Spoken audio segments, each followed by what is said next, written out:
Imagine a TTRPG that got rid of dice and used tarot cards instead. That's what this video is about. The mechanics are easy to learn, fascinating to implement, and if you enjoy esoteric, occult elements in your games, this is for you. Now I want to say, the creators behind this system sponsored this video. They've given me some money, and they've also sent me this tarot deck, which is like the official tarot deck of the game. But they have not told me what to say in this video. They've given me like no instructions, and they've also not asked to see the final video before I upload it. So everything in this video is my genuine opinion. The content is sponsored, but my enthusiasm for this game is not. I just love tarot cards and I really like this system. The game we're talking about today is The Hidden Isle by Causa Creations. Underneath this video, you'll find two links. One is to Causa Creations' Kickstarter for The Hidden Isle. They want to put out a beautiful publication with all the game rules and a hardcover book and a lot of very interesting stretch goals, and I would advise you to go over there and back it because it looks like an incredible game. But the other link is to the playtest materials, because Causa Creations are so confident in their game that they've put out a beautifully presented set of playtest rules so that you can start playing the game right now for free just using the materials they've put online. The only thing you'll need is tarot cards. Now Causa Creations have their own official deck of tarot cards, which you can get I think through their website, but you can also use any deck of tarot cards, including digital decks, if you just want to find a free tarot deck sort of digitally rendered online. Now, I'm going to, in this video, explore the core mechanics of this game and explain to you how Causa Creations have managed to replace dice with tarot cards.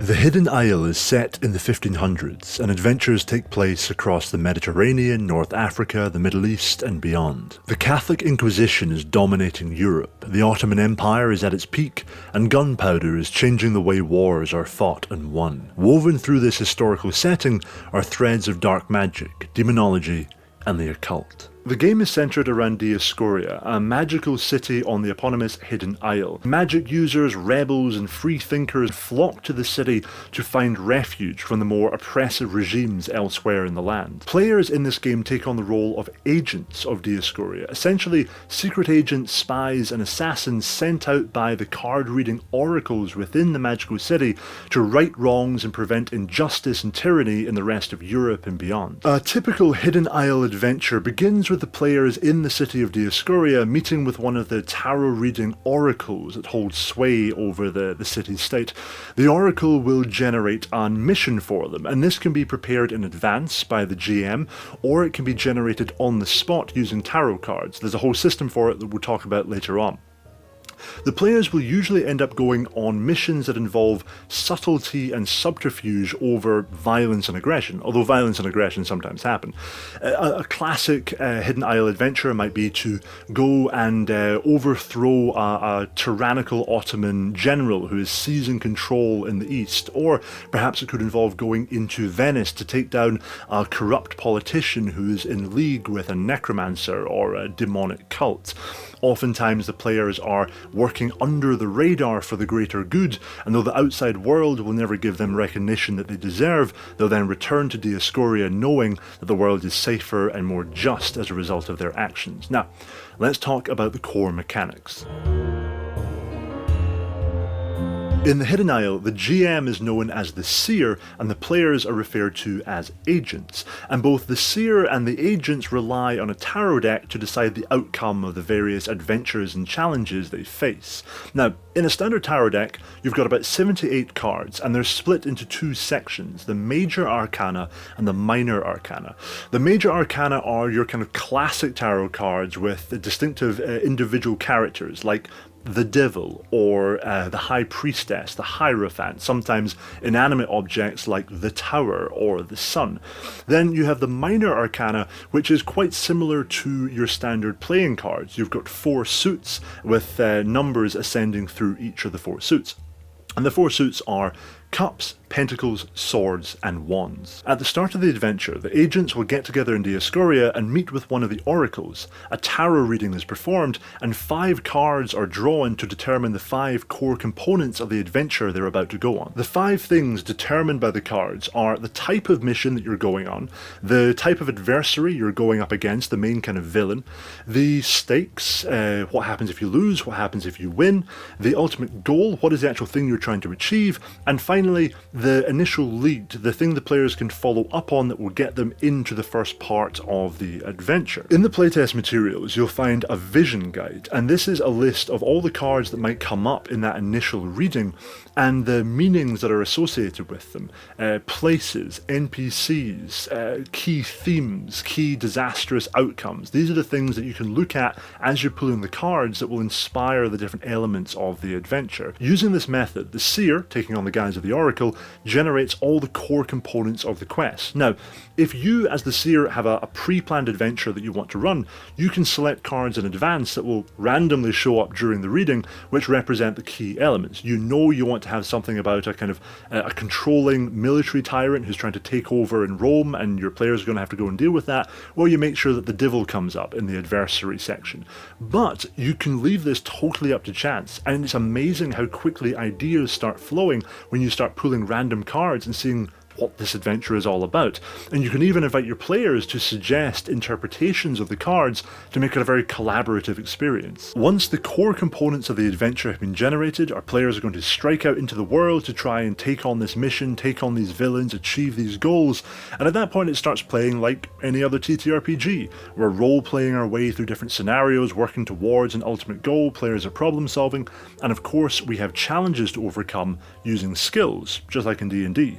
But unlike D&D, we're not going to be using dice. Instead, the tarot cards remain the core element in deciding the outcome of skill challenges. Let's talk about it.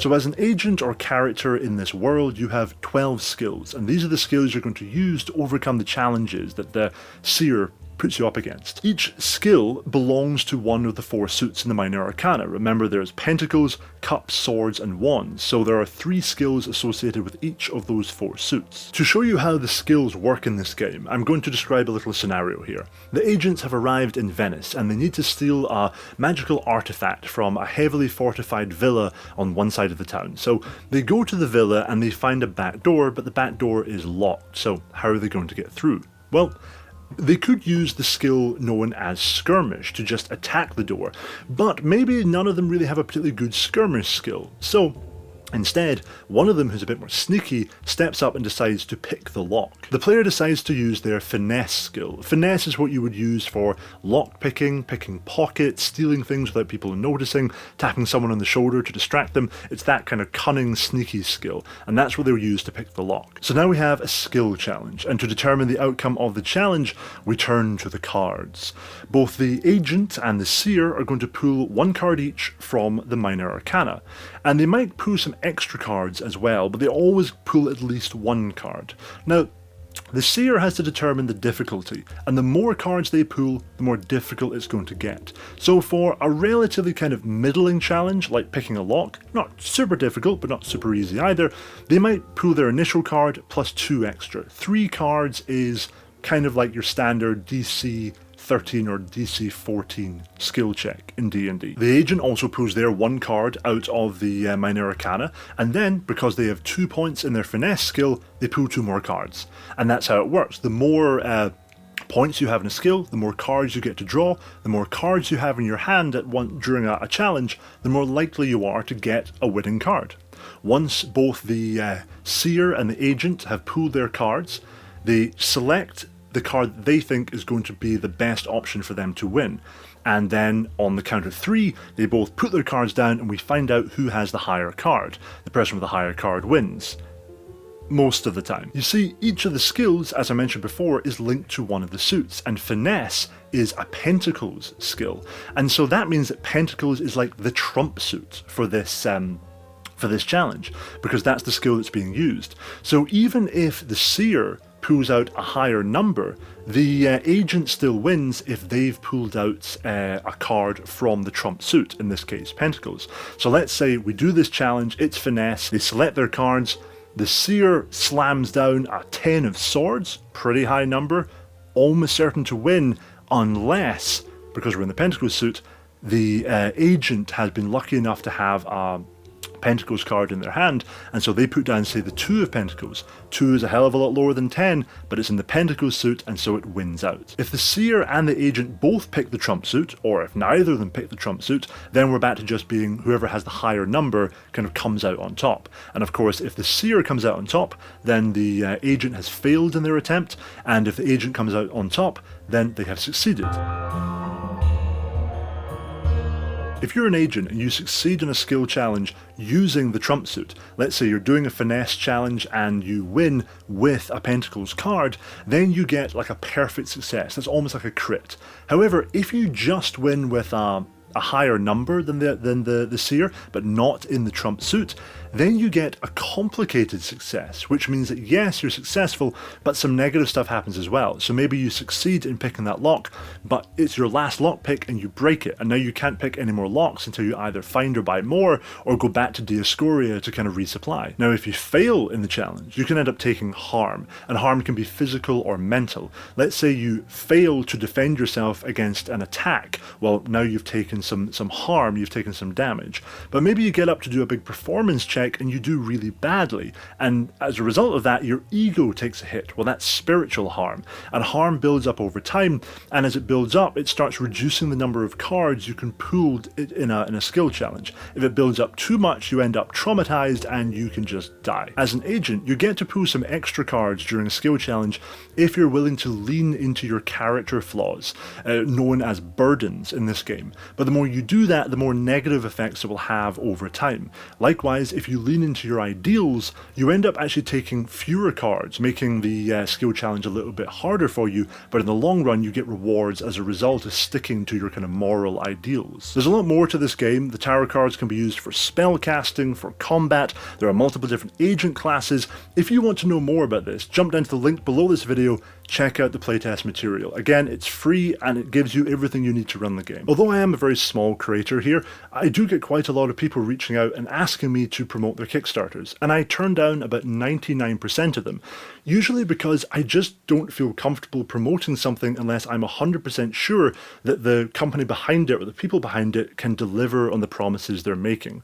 With Causa Creations and the Hidden Isle, it's one of those rare opportunities for me to just say, I am 100% behind this. The level of depth and care they've put into the playtest materials, the quality of the actual tarot deck that they've already produced, the fact that they already have experience working with Kickstarter campaigns, it just makes me feel very confident doing a video like this. I hope you found this interesting. I hope it sparked some ideas for how you can dispense with dice and try new systems. And if you are interested in the Hidden Isle and this really cool, mysterious system, jump over to Kickstarter. In the meantime, I'll see you in the next video.